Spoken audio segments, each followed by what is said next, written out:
अभी मेरे पास हवावे का Y9 प्राइम 2019 वाला फ़ोन आया है, पॉप कैमरे वाला।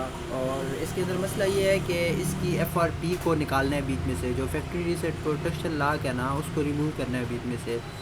तो इस फ़ोन को फॉर्मेट किया था और उसके बाद जो प्ले स्टोर के अंदर जो इसके अंदर जीमेल लगी हुई थी ना, तो वो इसके अंदर लगी हुई थी और उसको रिमूव करना था। अब इसके ऊपर सब मेथड चेक कर लिए हैं, सिंपल बाईपास वाले और सब टूलों पे चेक कर लिया, बट किसी भी टूल पे ना कोई रिस्पांस नहीं है। तो इसको अभी FRP रिमूव करूँगा, जस्ट आप देखेंगे। तो सबसे पहले मैं यूँ करता हूँ कि इसके वॉल्यूम डाउन वाले बटन को प्रेस करके रखता हूँ और साथ ही टाइप सी केबल जो है ना वो इंसर्ट करता हूँ इसके फ़ोन में। और जो केबल है वो मेरे साथ PC के साथ कनेक्ट है, अभी फ़ोन कनेक्ट हो चुका है। अगर मैं यहाँ पे डिवाइस मैनेजर में चेक करने की ज़रूरत नहीं है, बल्कि ये ADB मेरे पास आ गया है।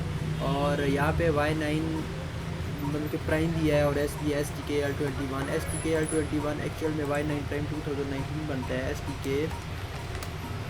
ये Y9 प्राइम 2019 जिसकी जो चिप होती है हाई सिलिकॉन 710 चिप होती है इसकी। अभी मुझे सबसे पहले यहाँ पे जनरल में आके गेट इन्फो लेना है, इसका आइडेंटिफिकेशन करनी है भाई एक्चुअल में ये वही मॉडल है या कोई और मॉडल है। तो अभी मैंने इसकी आइडेंटिफिकेशन ले लिया है। तो ये फास्ट बूट मूड में तो इसका पॉसिबल नहीं है FRP रिमूव करना। तो इसकी बैग मैंने ओपन कर चुका हूँ मैं, और टेस्ट पॉइंट इसे लगाने हैं। अगर आप गूगल पे जाके लिखते हैं Y9 टेस्ट पॉइंट, ये आ जाएंगे इसके टेस्ट पॉइंट। ये साइड पे इसके टेस्ट पॉइंट है, जहाँ पे अल्टीना लगा हुआ है ना, बिल्कुल अल्टीना के ऊपर जो है उसके वो टेस्ट पॉइंट है, और उससे इसे ग्राउंड से ना टच कर देना। अभी मैंने टेस्ट पॉइंट शॉर्ट किए हैं और टाइप सी केबल इंसर्ट कर दी है। यहाँ पे अगर डिवाइस मैनेजर में मैं चेक करूँ तो मेरे पास कॉम 1 पोर्ट है ना, वो आ गई है। तो यहाँ पे मैं STK L21 टाइप करता हूँ तो मेरे पास ये आ जाएगा Y9 prime. STK L21 M भी कर सकता हूँ, मतलब कि डॉट वरी कोई मसला नहीं है। अब यहाँ पे रिपेयर में आऊँगा और सिंपल हवावे ID रिमूव और FRP रिमूव पे क्लिक करूँगा। तो वो कह रहा है कि before removing any manufacture lock including journal FRP Samsung lock call मी, मतलब कि वो पूछ रहा है भाई FRP रिमूव करने से पहले आपका जितना भी डेटा है वो बीच में से रिमूव हो जाएगा। आपने इसका बैकअप बना के रखना है, आपका फ़ोन ब्रेक भी हो सकता है और इसके अंदर जो सिक्योरिटी है वो लॉस भी हो सकती है।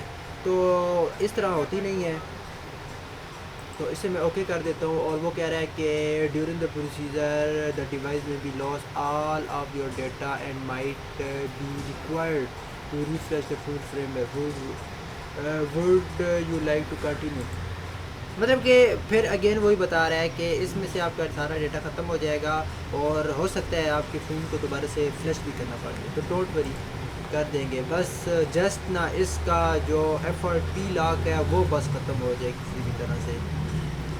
इसका FRP लॉक मैंने ऑक्टोप्लस हवावे से चेक किया है, उसके बाद इसका मैंने सिग्मा प्लस से चेक किया है, इसका मैंने HUC से चेक किया है, इसका मैंने अनलॉक टूल से चेक किया है। लेकिन इसका अकाउंट जो है ना गूगल का FRP रिमूव नहीं होती है, इसकी एरर आ जाता है आगे। अभी काईमेरा से मैंने रिसेंटली किया था, तो अभी काईमेरा भी मैंने कहा कि चेक कर लेता हूँ भाई पॉसिबल है या नहीं है। तो अभी तो काईमेरा की जो सेटिंग्स है और टूल है, जो UI है ना, वो बिल्कुल चेंज हो चुका है। आगे यूँ था कि इसका कलर भी वाइट था और इसकी जो UI सेटिंग थी ना वो भी कुछ थोड़ी सी मतलब कि और थी। तो अभी इसके अंदर ट्राई कर रहा हूँ। पहले यूँ होता था कि फ़ास्ट बूट से ये कॉमन में चला जाता था या फ़ास्ट बूट से ये डायरेक्ट फैक्ट्री मोड में चला जाता था और उधर से ही हम इसको सॉफ्टवेयर भी रिपेयर कर सकते थे, हवावे ID भी रिमूव कर सकते थे, FRP भी रिमूव कर सकते थे और सॉफ्टवेयर को ना कंप्लीट फ्लैश कर सकते थे, बैकअप भी क्रिएट कर सकते थे और सिक्योरिटी भी इसकी ना रिपेयर कर सकते थे। लेकिन अभी रिसेंटली जैसे ही इनका टूल चेंज हुआ है UI का और इनकी सेटिंग भी बस चेंज हो गई है। जस्ट आपने टेस्ट पॉइंट लगाने हैं इसके और कॉमन में ये सब कुछ कर देगा, फैक्ट्री मोड में कुछ भी नहीं, मतलब कि कुछ भी पुट नहीं करना है इसे। जस्ट ये थोड़ा टाइम लगाएगा बट आपका काम 100% कर देगा। अभी इसी तरह हमारे पास अगर Y9 प्राइम आता है, Y9 आता है या Y9 प्राइम 2019 आता है, वो JKM LX1 वाला या STK L21 वाला या STK LX1 वाला, तो सिंपल सेम मेथड है, आप सेम मेथड से उसको फ्लैश कर सकते हैं, अनलॉक कर सकते हैं और FRP ऑफ कोर्स रिमूव कर सकते हैं और सिक्योरिटी भी रिपेयर कर सकते हैं। तो ये रिपेयर कर ही रहा था तो मैंने सोचा क्यों ना मैं वीडियो बना के आपके साथ शेयर कर दूँ। काफ़ी ज़्यादा दोस्त है जिनको पता ही नहीं है कि काइमेरा टूल जो है ना वो सपोर्टेड है हाई सिलिकन पे, तो इसका अच्छा काम है, सैमसंग पे भी इसका अच्छा काम है और MTK के पे भी इसका अच्छा काम है। क्वालकॉम पे कुछ फ़ोन ऐसे हैं जो नहीं होते, लेकिन जो बड़े फ़ोन हैं उनको वो फ्री ऑफ कॉस्ट फ्लैश करता है, विदाउट क्रेडिट फ्लैश करता है। तो अभी के लिए मैं इसको तकरीबन 56 सेकंड हो गया है और यहाँ पे आके मैं आपको इसकी स्पेसिफ़िकेशन बताता हूँ। Y9 Prime 2019 है मेरे पास, Y9 Prime 2019 है और ये रिलीज़ हुआ है 2019 1 अगस्त 2019 को रिलीज़ हुआ है और इसका पॉप अप कैमरा भी है। और अभी ये जो है ना मतलब कि अभी मार्केट में अवेलेबल नहीं है, ये पुराना सेट हो चुका है और इसके अंदर डुअल सिम डलती है और IPS इसकी LCD है। साइज़ इसका तकरीबन 7 इंच 6.59 7 इंच बनता है और जो इसकी रेजोल्यूशन है वो 1080p रेजोल्यूशन है। अभी काइमेरा ने मुझे इंडिकेटर दिया है कि please reconnect the battery in order to finish the procedure in the right way.